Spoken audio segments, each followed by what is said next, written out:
Chapter 2. The Law of Prosperity. Yea, the Almighty shall be thy defense, and thou shalt have plenty of silver.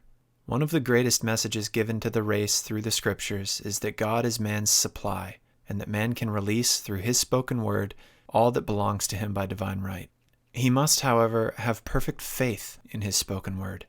Isaiah said, "My word shall not return unto me void, but shall accomplish that whereunto it is sent."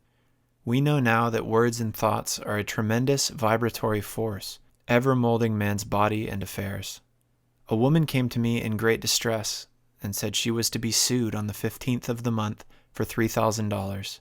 She knew no way of getting the money and was in despair. I told her God was her supply, and that there is a supply for every demand. So I spoke the word. I gave thanks that the woman would receive $3,000 at the right time in the right way. I told her she must have perfect faith and act her perfect faith. The 15th came, but no money had materialized. She called me on the phone and asked what she was to do. I replied, "It is Saturday, so they won't sue you today. Your part is to act rich, thereby showing perfect faith that you will receive it by Monday." She asked me to lunch with her to keep up her courage. When I joined her at a restaurant, I said, "This is no time to economize. Order an expensive luncheon. Act as if you have already received the $3,000. All things whatsoever ye ask in prayer, believing, ye shall receive. You must act as if you had already received." The next morning she called me on the phone and asked me to stay with her during the day. I said no. You are divinely protected and God is never too late. In the evening she phoned again, greatly excited, and said, "My dear, a miracle has happened. I was sitting in my room this morning when the doorbell rang. I said to the maid, 'Don't let anyone in.' The maid, however, looked out the window and said, 'It's your cousin with the long white beard.' So I said, 'Call him back, I would like to see him.' He was just turning the corner when he heard the maid's voice, and he came back. He talked for about an hour, and just as he was leaving, said, 'Oh, by the way, how are finances?' I told him I needed the money, and he said, 'Why, my dear, I will give you $3,000 the first of the month.' I didn't like to tell him I was going to be sued. What shall I do? I won't receive it till the first of the month, and I must have it tomorrow. I said, 'I'll keep on treating.' I said, 'Spirit is never too late.' I give thanks she has received the money on the invisible plane and that it manifests on time. The next morning her cousin called her up and said, 'Come to my office this morning, and I will give you the money.' That afternoon she had $3,000 to her credit in the bank and wrote checks as rapidly as her excitement would permit. If one asks for success and prepares for failure, he will get the situation he is prepared for. For example, a man came to me asking me to speak the word that a certain debt would be wiped out. I found he spent his time planning what he would say to the man when he did not pay his bill, thereby neutralizing my words. He should have seen himself paying the debt. We have a wonderful illustration of this in the Bible, relating to the 3 kings who were in the desert without water for their men and horses. They consulted the prophet Elisha, who gave them this astonishing message. "Thus saith the Lord, ye shall not see wind, neither shall ye see rain, yet make this valley full of ditches." Man must prepare for the thing he is asked for, when there isn't the slightest sign of it in sight. For example, a woman found it necessary to look for an apartment during the year when there was a great shortage of apartments in New York. It was considered almost an impossibility, and her friends were sorry for her and said, "Isn't it too bad? You'll have to store your furniture and live in a hotel." She replied, "You needn't feel sorry for me. I'm a superman, and I'll get an apartment." She spoke the words, "Infinite Spirit, open the way for the right apartment." She knew there was a supply for every demand, and that she was unconditioned, working on the spiritual plane, and that one with God is a majority. She had contemplated buying new blankets when the tempter, the adverse thought or reasoning mind, suggested, "Don't buy the blankets. Perhaps after all you won't get an apartment, and you will have no use for them." She promptly replied to herself, "I'll dig my ditches by buying the blankets." So she prepared for the apartment, acted as though she already had it. She found one in a miraculous way, and it was given to her, although there were over 200 other applicants. The blankets showed active faith. It is needless to say that the ditches dug by the 3 kings in the desert were filled to overflowing. Read 2 Kings. Getting into the spiritual swing of things is no easy matter for the average person. The adverse thoughts of doubt and fear surge from the subconscious.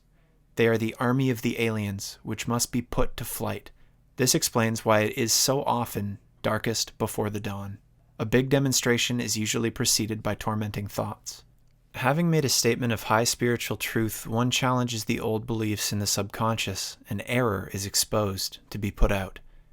This is the time when one must make his affirmations of truth repeatedly, and rejoice and give thanks that he has already received. Before ye call, I shall answer. This means that every good and perfect gift is already man's, awaiting his recognition. Man can only receive what he sees himself receiving. The children of Israel were told that they could have all the land they could see. This is true of every man. He has only the land within his own mental vision. Every great work, every big accomplishment, has been brought into manifestation through holding to the vision, and often just before the big achievement comes apparent failure and discouragement. The children of Israel, when they reached the promised land, were afraid to go in, for they said it was filled with giants who made them feel like grasshoppers. And there we saw the giants, and we were in our own sight as grasshoppers. This is almost every man's experience. However, the one who knows spiritual law is undisturbed by appearance, and rejoices while he is yet in captivity. That is, he holds to his vision, and gives thanks that the end is accomplished. He has received. Jesus Christ gave a wonderful example of this. He said to his disciples, Say not ye, there are yet 4 months, and then cometh the harvest?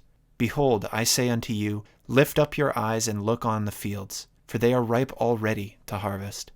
His clear vision pierced the world of matter, and he saw clearly the fourth-dimensional world, things as they really are, perfect and complete in divine mind. So man must ever hold the vision of his journey's end, and demand the manifestation of that which he has already received. It may be his perfect health, love, supply, self-expression, home, or friends.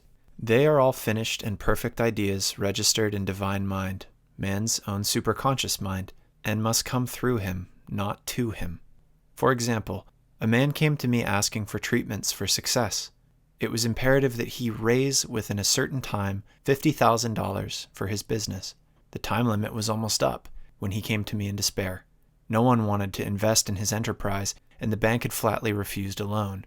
I replied, I suppose you lost your temper while at the bank, therefore your power. You can control any situation if you first control yourself. Go back to the bank, I added, and I will treat. My treatment was, you are identified in love with the spirit of everyone connected with the bank. Let the divine idea come out of this situation.